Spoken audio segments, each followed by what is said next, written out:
തലശ്ശേരി അതിരൂപതയിലെ വിളക്കന്നൂർ ദിവ്യകാരുണ്യ അത്ഭുതത്തിലൂടെ ശ്രദ്ധേയനായ വൈദികൻ തോമസ് പതിക്കൽ നിത്യസമ്മാനത്തിനായി വിളിക്കപ്പെട്ടു. ക്യാൻസർ രോഗബാധിതനായി തലശ്ശേരി അതിരൂപതയുടെ പ്രീസ്റ്റ് ഹോമിൽ ചികിത്സയിൽ കഴിയവേ ഇന്ന് രാവിലെയാണ് അച്ഛൻ നിത്യസമ്മാനിതനായത്. അച്ഛന്റെ സംസ്കാര ശുശ്രൂഷകൾ വെള്ളിയാഴ്ച രാവിലെ 10 മണിക്ക് കിളിയന്തറ സെന്റ് മേരീസ് ചർച്ചിൽ നടക്കും. 2013 നവംബർ 13 വിളക്കന്നൂർ ക്രിസ്തുരാജ ദേവാലയത്തിൽ വികാരിയായിരുന്ന ഫാദർ തോമസ് പതിക്കൽ അർപ്പിച്ച പ്രഭാത ദിവ്യബലി മധ്യേയാണ് തിരുവോസ്തിയിൽ യേശുവിന്റെ തിരുമുഖം ദൃശ്യമായത്. വിശുദ്ധ കുർബാനയിൽ റൂഹാക്ഷണ പ്രാർത്ഥനയുടെ സമയത്ത് തിരുവോസ്തിയുടെ നടുവിൽ ഒരടയാളം പ്രത്യക്ഷപ്പെടുകയും വളരെ പെട്ടെന്ന് തന്നെ അതിൽ ഈശോയുടെ തിരുമുഖത്തിന്റെ ഛായ തെളിഞ്ഞു വരികയുമായിരുന്നു.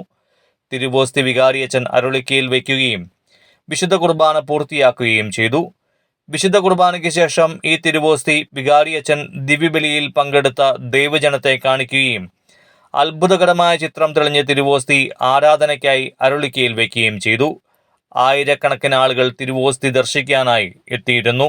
തുടർന്ന് 1 പതിറ്റാണ്ടിലേറെ നീണ്ട ശാസ്ത്രീയ പഠനങ്ങൾക്ക് ശേഷം 2025 മെയ് 31 ഉച്ചകഴിഞ്ഞ് 2:30 ഇന്ത്യയിലെ apostolic nuncio archbishop Leopoldo Girelli Vilakkannur അത്ഭുതം ക്രിസ്തുരാജ ദേവാലയത്തിൽ വെച്ച് ഔദ്യോഗികമായി പ്രഖ്യാപിച്ചു. ക്യാൻസർ രോഗത്തിന്റെ അസ്വസ്ഥതകൾ അലട്ടുമ്പോഴും അന്ന് കൂപ്പുകൈകളോടെ ദിവ്യകാരുണ്യനാഥൻ നന്ദി പറഞ്ഞ് അവിടെ ഫാദർ പതിക്കലും ഉണ്ടായിരുന്നു. ദിവ്യകാരുണ്യ അത്ഭുതത്തിന് ശേഷം തന്റെ ജീവിതത്തിൽ സംഭവിച്ച മാറ്റങ്ങളെക്കുറിച്ച് പതിക്കലച്ചന്റെ വാക്കുകൾ. അത്ഭുതത്തിന് അല്ലെങ്കിൽ ഈ അടയാളത്തിന് മുൻപ് ശേഷം എന്ന് പറഞ്ഞ് 2 ഘട്ടമായിട്ട് അച്ഛനെ തിരിക്കാനായിട്ട് സാധിക്കുമോ? അതിന് മുൻപത്തെ അച്ഛൻ്റെ ജീവിതവും അതിന് ശേഷമുള്ള അച്ഛൻ്റെ ജീവിതവും അത് എപ്രകാരമായിരുന്നു എന്ന് അച്ഛനൊന്ന് വിലയിരുത്തി പറയാൻ പറ്റുമോ? എൻ്റെ ജീവിതത്തിൽ മൊത്തത്തിൽ പറഞ്ഞാൽ ഒരുപാട് മാറ്റങ്ങൾ അതിന് ശേഷം ഉണ്ടായിട്ടുണ്ട്. കാരണം വ്യക്തിപരമായിട്ട് എനിക്കതറിയാം. പ്രാർത്ഥനാ ജീവിതത്തിലായാലും അതുപോലെ കാര്യങ്ങൾ ഉൾക്കൊള്ളുന്ന കാര്യത്തിലായാലും കുറേ കൂടി ഒരു പക്വമായ സമീപനം എനിക്കുണ്ടിപ്പോൾ മുൻകാലങ്ങളെ അപേക്ഷിച്ച്. മുൻപ് ചിലതൊക്കെ ഉൾക്കൊള്ളാൻ ബുദ്ധിമുട്ടായിരുന്നു. പക്ഷെ ഇപ്പോൾ എനിക്കതിന് സാധിക്കുന്നുണ്ട്. ഉൾക്കൊള്ളാൻ എൻ്റെ രീതിയിലുള്ള സാധിക്കുന്നുണ്ടെന്നുള്ളതാണ് ഒരു സത്യം. തുടക്കം മുതൽ തന്നെ ബലിയർപ്പിക്കുന്ന കാര്യത്തിൽ എനിക്ക് സന്തോഷമായിരുന്നു. കുർബാനയിലെന്ന കാര്യത്തിൽ ആര് എപ്പോൾ എവിടെ കുർബാനയിലിടണമെന്ന് പറഞ്ഞാലും ഞായറാഴ്ചകളിൽ ചിലപ്പോൾ 5-6 കുർബാന ചെല്ലിയ കാലഘട്ടമുണ്ട്. വെളുക്കുന്നൂരായിരുന്നപ്പോഴും ഞായറാഴ്ചകളിൽ മിക്കവാറും ദിവസം 4 ഞായറാഴ്ചകളിൽ 4 കുർബാന വെച്ച് ഞാൻ ചെല്ലുന്നുണ്ടായിരുന്നു. അവിടെ അമ്മംകുളം ഇടവക തിരിയുന്നതിന് മുമ്പ്. പിന്നെ അവിടെ 2-3 കോൺവെൻറ്റുകളും വൃത്തബന്ധനങ്ങളും നിരാലംബർക്ക് വേണ്ടിയൊരു ഭവനമൊക്കെ ഉണ്ട്. അവിടെ എല്ലാം പോയി കുർബാന നേരണം. അപ്പോൾ ആഴ്ചയിൽ ഒത്തിരി കുർബാന ചെല്ലേണ്ട സാഹചര്യം ഉണ്ടായിരുന്നു. അതുമല്ല, ഞാൻ ഓരോ കുർബാനയ്ക്കും കണക്കുണ്ട്. എനിക്ക് എത്രാമത്തെ കുർബാനയാണ് ഇന്ന് ചെല്ലുന്നത് എന്നുള്ളത് കൃത്യമായിട്ട് എനിക്കറിയാം. അത് ഞാനിങ്ങനെ സൂക്ഷിക്കാറുണ്ട്. അതൊരു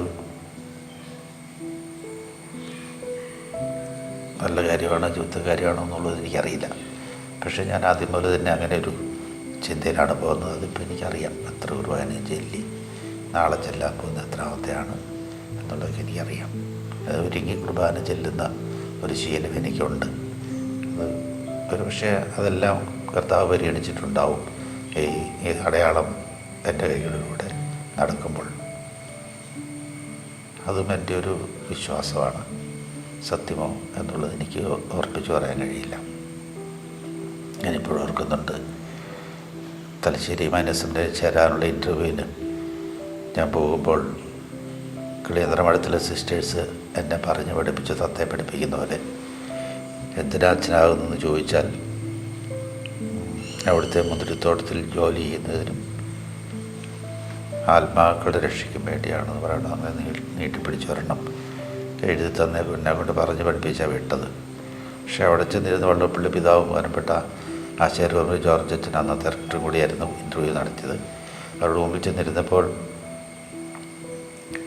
അവർ ചോദിച്ച ചോദ്യത്തിന് വിരാരം പഠിപ്പിച്ച ഉത്തരമല്ല ഞാൻ പറഞ്ഞത്. എന്തിനാ അച്ഛനാകുമെന്ന് ചോദിച്ചപ്പോൾ കുർബാന ചെല്ലാനാണെന്ന് മാത്രമേ ഞാൻ പറഞ്ഞുള്ളൂ. വേറൊന്നും ഞാൻ പറഞ്ഞുമില്ല, പറയാൻ എനിക്ക് തോന്നിയില്ല. പക്ഷേ പിന്നീട് ഒറ്റ ചോദ്യം പോലും പിതാവിനോട് ചോദിച്ചില്ല. കത്തയച്ചേക്കാം, കത്ത് കിട്ടി അങ്ങ് വന്നാൽ മതി എന്ന് മാത്രമേ പറഞ്ഞുള്ളൂ.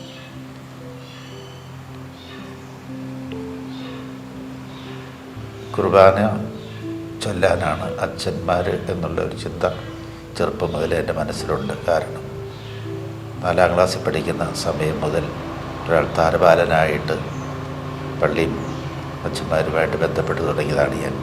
അതുകൊണ്ട് അച്ഛനാണ് കുർബാന ചെല്ലണം, അച്ഛനാകുന്ന കുർബാന ചെല്ലാൻ വേണ്ടിയാണെന്നുള്ള ചിന്ത ചെറുപ്പം മുതലേ എൻ്റെ മനസ്സിലുണ്ടായിരുന്നു. ഇതെല്ലാം ദൈവം പരിഗണിച്ചു എന്നാണ് എൻ്റെ വിശ്വാസം. അച്ഛൻ നേരത്തെ പറഞ്ഞപ്പോഴാണ് വലിയൊരു അത്ഭുതമായി തോന്നിയത് അച്ഛൻ ചൊല്ലിയ കുർബാനകളുടെ എണ്ണം അച്ഛൻ കൃത്യമായിട്ട് സൂക്ഷിച്ചിട്ടുണ്ട് എന്ന്. തീർച്ചയായിട്ടും അച്ഛൻ അതൊരു ആകാംക്ഷ കൊണ്ടും ചോദിക്കുന്നതാണ്. അച്ഛൻ ഈ കഴിഞ്ഞ ദിവസം വരെ ടോട്ടലായിട്ട് എത്ര കുർബാന ചൊല്ലിയെന്ന് പറയാൻ സാധിക്കുമോ? 1978 മാർച്ച് 14 ഞാൻ വൈദികനായി അഭിഷിക്തനാകുന്നത്. അന്നു മുതൽ ഇന്ന് വരെ 24,912 കുർബാന ഞാൻ ചൊല്ലിക്കഴിഞ്ഞു. രോഗാവസ്ഥയിലായിരുന്നത് കൊണ്ട് കുറേ ദിവസങ്ങൾ കുർബാന മുടങ്ങിയിട്ടുണ്ട്, അല്ലെങ്കിൽ 25,000 ഒക്കെ കഴിയുമായിരുന്നു.